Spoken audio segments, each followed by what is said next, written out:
Hello everyone, the summer before last. In July, specifically in 2020, I made a rather adventurous decision, taking the risk of using pre-painted foam plastic as a roofing material. More precisely, its variety, extruded polystyrene foam with a thickness of only 3 TeIs. The edge is the focus. In these shots, it's my second winter, so I'm sharing my experience with this material. I'm sure it will be unexpected for most people. I also want to sum up the results of 2021. They mostly relied on this decision. The lightweight rafter system of my house's roof was not originally designed for heavy roofing materials. I planned to spend no more than 1,000 United States dollars, about 75,000 Russian rubles, on the entire construction. So I'm saving everywhere. The grant covers all materials for the house, not just the roofing, since I'm building it myself. Here, people don't usually count their own labor for themselves. We're not Americans. The main load-bearing frame uses hollow pseudo-timber with temporary rigidity from diagonal braces made of thin profile pipe with welded threaded studs. After the frame is filled with rigid walls, they can be dismantled. For a house area of 50 square meters, I believe I used the minimum possible amount of lumber. Except for the frame and the flooring of the second floor. I used boards to cover the windboards and gable sheathing, then ran out. The boards are far from perfect, so it turned out to be easiest to install them this way. And all the lumber is not top grade at all, but rather rejects from a previous, slightly higher budget construction. The second floor is a half attic, and what kind of attic would it be without attic windows? They decided to make them from 2 sashes of a botched window and cheap windows they bought. I sponsored it before roof installation began.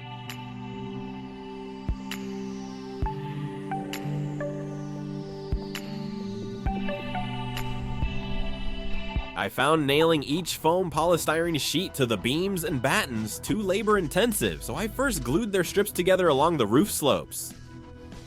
I cut several boards into slats, which I treated with a decorative protective compound. I glued the slats to the foam polystyrene strips. Without the slats, the flexible roofing strip could easily break during installation. Additionally, the days were windy and the strip's large surface area caught the wind. Subtitles.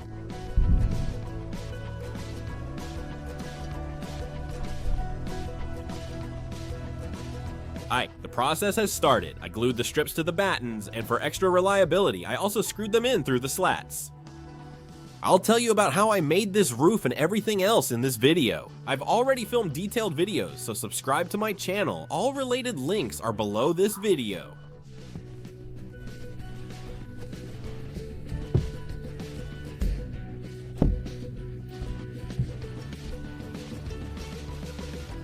Under the roof, a sheltered area formed, offering cool shade during hot July days.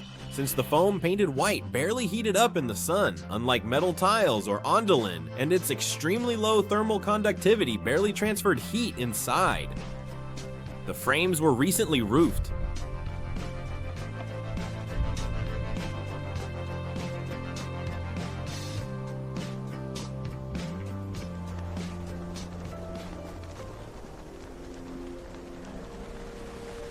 The first frosts and winter precipitation. These windows not opening to save money isn't a big deal. They serve their main purpose of letting in light and are cleaned by rain, snow, and ice.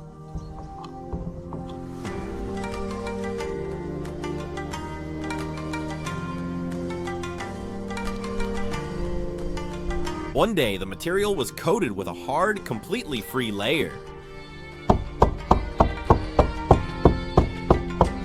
Only for a few days.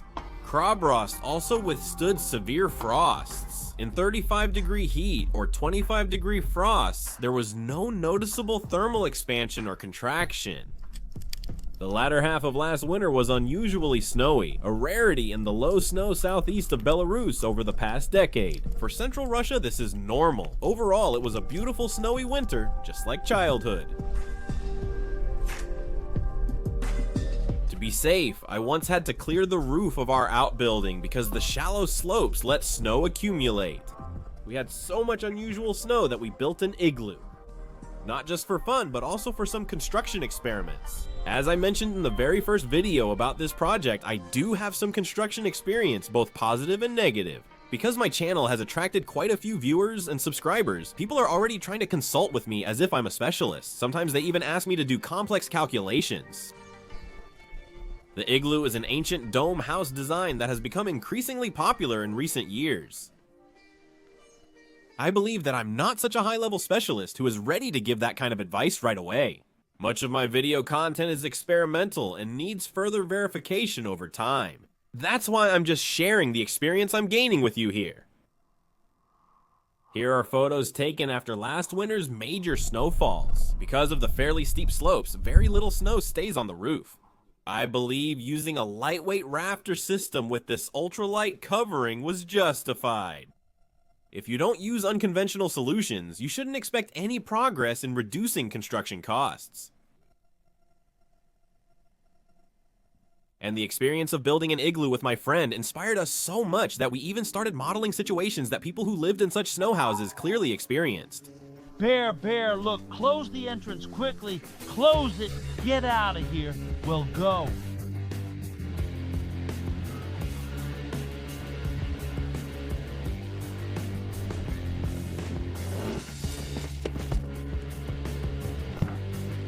"21 foot of snow provided excellent sound insulation and warmth. Because when it's minus 20 outside, the temperature inside the igloo becomes positive just from a few lit candles, and this thing behind me, the main heater is standing next to me. And it will immediately get warmer. Saffromat science is so effective in this snowy structure that even at +8, it barely held on but still lasted. Spring defeated winter, melting our igloo. As it got warmer, using foam plastic in my construction didn't stop. In fact, it was just beginning. Before installing the walls, it was necessary to level and in some places pour more foundation. And as permanent formwork, of course, I decided to use extruded polystyrene foam, which had already proven itself so well. This way, you don't have to ruin boards for the formwork, which I don't have anyway, and sooner or later you'll have to insulate the foundation anyway.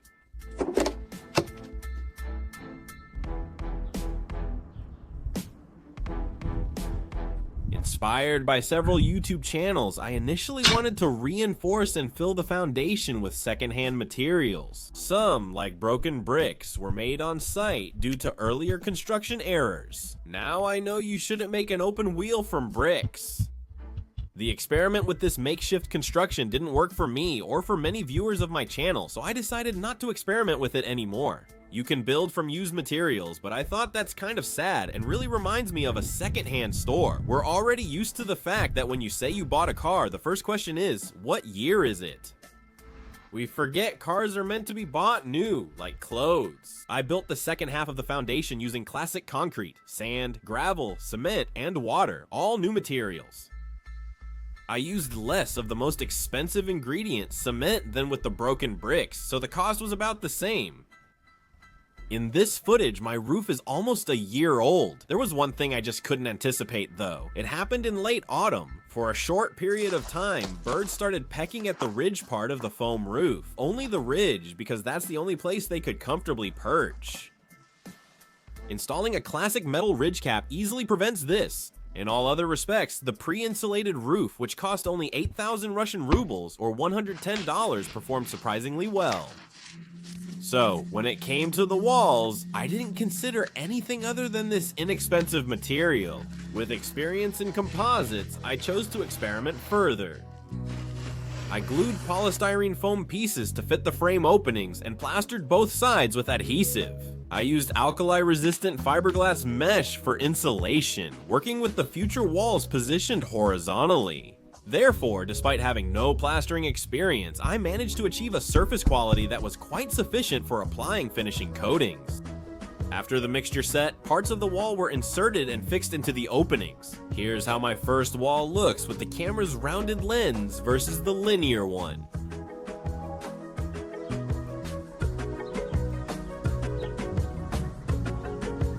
To make sure the surface was even enough, I even applied a pebble decorative plaster.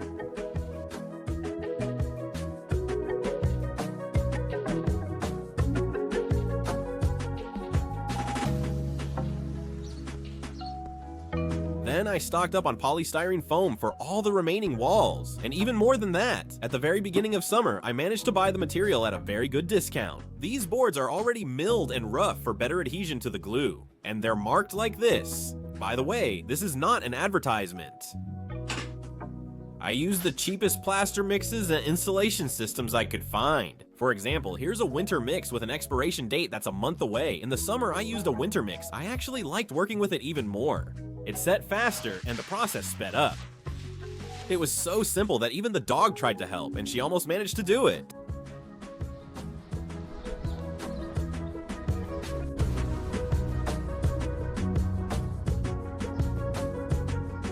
Summer was already in full swing, and I continued building the walls. Though it seemed easy, the finished material wasn't light at all. So to divide the walls into parts that could be carried, I added a few posts to the frame made from wood that had already become quite expensive by that time. I was glad I could mostly avoid using it. Foam plastic covered on both sides with fiberglass mesh makes a strong wall material. Preliminary calculations show that all first floor walls, including the final coating, will cost about $5 per square meter, less than 400 Russian rubles. Just 15,000 rubles for everything, incredible! Unless I use ready-made stone decorative plaster, which is an unaffordable luxury on my small budget. It's actually cheaper than what plasterers charge for labor alone. Even kids can plaster foam when it's lying flat, tested after watching a few YouTube tutorials. Using narrow painter's tape strips and cheap tile adhesive, I made a brick texture on the walls and applied a small amount of exterior paint. I think it turned out well. It looks pricier than it was, and the walls are stronger. According to the manufacturers of extruded polystyrene foam, with a thickness of just 3 centimeters, it achieves the same insulation properties as 18 centimeter thick wooden beam walls. I think that's quite enough for my lightweight structure, but I can't check it yet because I haven't installed the heating system. My construction is progressing slowly since I have to deal with other building tasks at the same time, and there are still many things to do. Most of it is much less original, so I don't cover it on the channel. But it's worth mentioning the renovation and waterproofing of our balcony. These shots also show my strong belief in polystyrene foam's potential as an insulator and composite filler.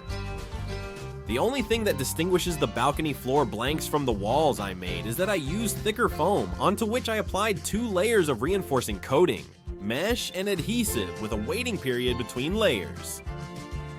Even the sleeper used to give the entire surface a slope, for water drainage is made from the same material.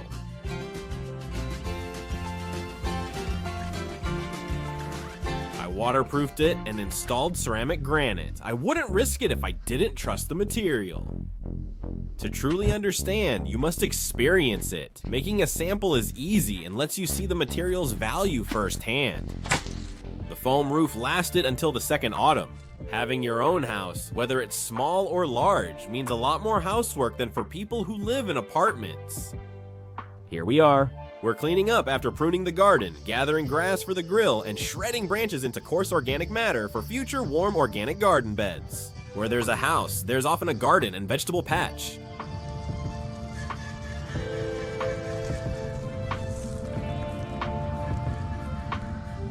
The neighbors appear guided by genetic memory from the era of physical labor. Each autumn, both useless and useful things are burned, sending smoke over Koromislav. I wasn't too afraid to get involved in the roofing adventure, since at any moment it could be covered with a more traditional roofing material. The foam will still provide excellent thermal insulation and be installed without any cold bridges. But I won't do that for now, since buying traditional roofing could push me over budget. While working on my project, I had another idea, making the roof like the walls. You can also quickly add a decorative coating to these roofing elements to resemble natural tiles. And this is what the roof looks like this winter. Well, maybe it's just a little less white.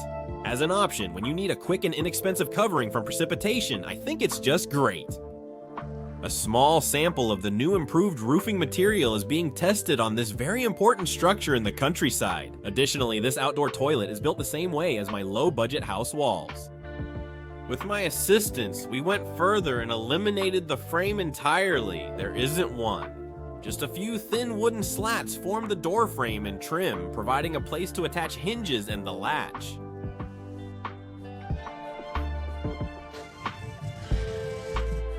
continue experimenting, and by adding different additives to the mixture, I try to get a coating with different properties. I'm planning a video on testing the walls, but I haven't decided what visual impact to use yet. I want to do something original. Give it a big thumbs up. Subscribe to my channel. Subscribe to my second channel. There's an interesting video series planned comparing the Commonwealth of Independent States and the European Union. Only discuss what we saw ourselves, no abstract or complex conclusions. Subscribe to my TikTok, there's some information there too. All the links are below the video. Be sure to also click the bell, and then I'll definitely keep you informed. Thank you.